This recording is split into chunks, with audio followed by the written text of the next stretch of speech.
Super Tuesday wasn't as super this year due to a slew of predictable results, but there were a few surprises and some warning signs for Donald Trump and Joe Biden ahead of their expected rematch in November.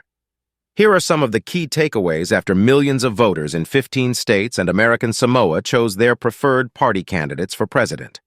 Full steam ahead for Trump. He posted a dominant performance, with wins in states across the country.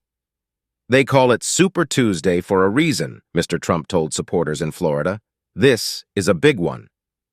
Some of the victories were staggering in their size. A 70% margin in Alabama, 61% in Texas, some 70% of the vote in California. The former president will walk away with a near-insurmountable lead in convention delegates, even if he will have to wait until next week to mathematically lock the Republican nomination. And with Nikki Haley formally announcing on Wednesday that she will be dropping out of the race, Mr. Trump's nomination is just about certain. Exit polls give some indication of why the former president won so big. In North Carolina, 43% of Republican primary voters said immigration was the most important issue for them, a topic that has been at the top of Mr. Trump's political agenda since he launched his first presidential bid in 2015. In Virginia, 64% said that they trusted Mr. Trump over Nikki Haley on border security. Those Virginia primary voters also said they wanted a candidate who shares their values and fights for people like them, qualities that tilt toward Trump, over temperament and electability.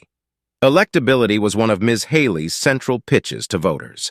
It apparently fell flat, but there were some alarm bells.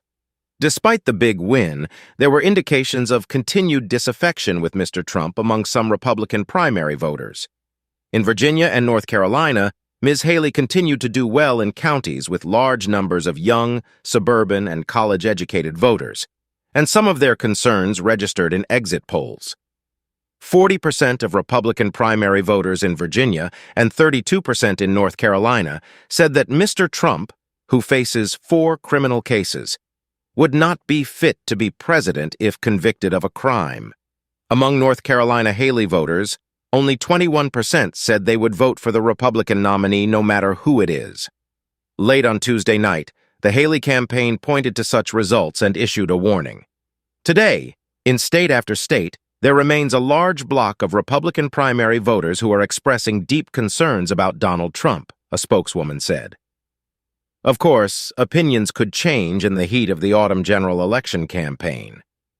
Back in 2016, exit polls found that 75% of non-Trump voters in the Republican primary said they would be dissatisfied with Mr. Trump as the eventual nominee. But in the end, 90% of Republicans backed him against Hillary Clinton in the election. Nikki Haley's Vermont surprise not enough to keep her in race. The former South Carolina governor chose not to hold a public event on the evening of Super Tuesday, perhaps reflecting the campaign's belief that there would be little to celebrate from the day's results. She could have held a victory party in Vermont, where she pulled out a narrow win, her second victory of the primary season. She campaigned in Burlington on Sunday alongside the state's popular Republican governor Phil Scott, who said Republicans, independents, and Democrats should join together to stop Mr. Trump. In Vermont, it worked.